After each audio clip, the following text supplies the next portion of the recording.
visits may come to mind, but what about our hearing? When was the last time we got it checked? Well, that's a good question. Isn't it, though? Something to think about. Yes. Well, today happens to be National Save Your Hearing Day, so it is the perfect time to talk about the importance of your hearing and your family's hearing and ways to preserve it.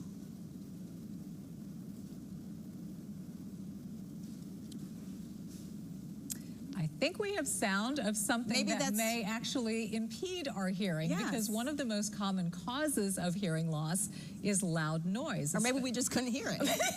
Or maybe there's that. Especially over prolonged periods of exposure. Noises at 70 decibels or higher, such as a coffee grinder, alarm clock, even a hairdryer, can cause permanent damage to our hearing. So let's listen in. Again. We'll try. Okay, that's at 70 decibels. That's not so bad, right? Okay. Or is that just a loss of hearing? I don't know. Okay, that's a blow dryer. That's actually a blow dryer, which a lot of us are used to that sound. Multiple times a day.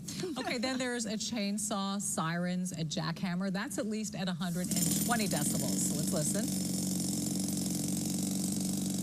Okay, now they can cause immediate damage, especially if you're not wearing any type of a hearing plug to be able to block that sound. And we're coming off a lot of race weekends. When a lot of people, when you go to the Indy 500, not so much the Indy 500, but especially NASCAR races, you have to have earplugs, especially for the little ones. So we're going to have talk about all of this morning. Joining us now is audiologist Dr. Angela Shoup. She's the executive director of the Callier Center for Communication Disorders. Doctor, thank you so much for being with us this morning. We want to kind of talk about in generalities, first of all.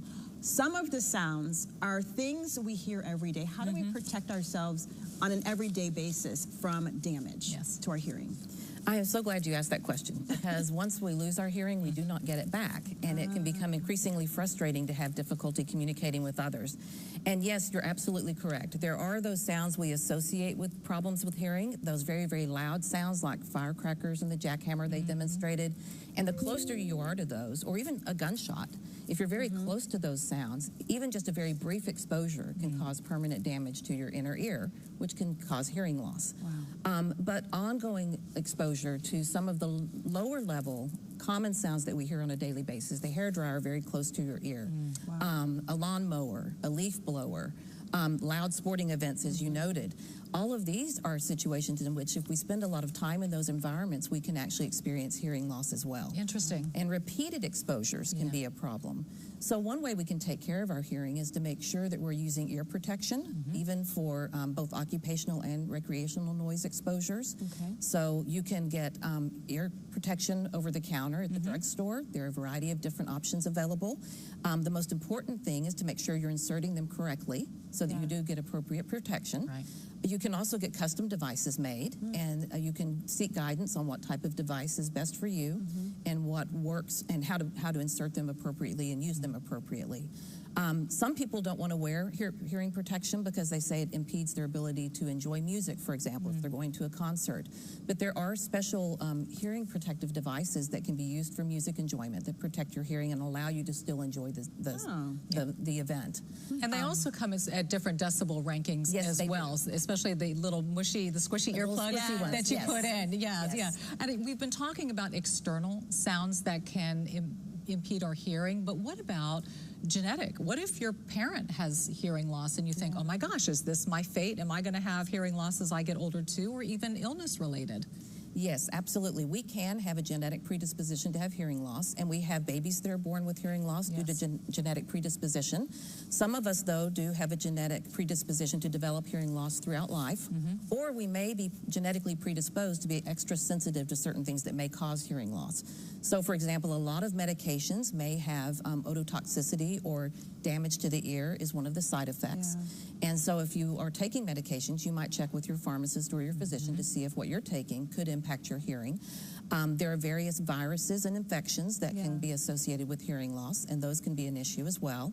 Head trauma can cause hearing loss, and so injuries to the head, if you have a car accident or something like that, may damage the inner ear. You know, most people see their primary care physician. You're talking about kind of proactive, preventative measures we can take.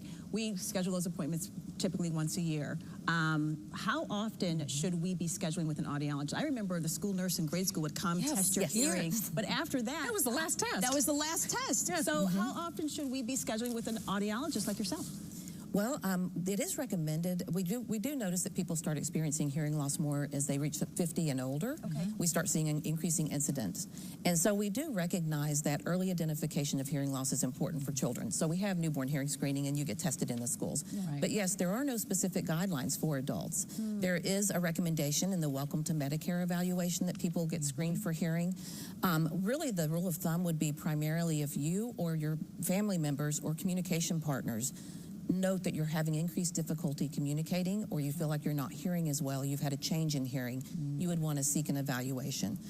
After that, if you don't have hearing difficulties, you may wait 3 to 5 years, or once again, if you notice a change in hearing.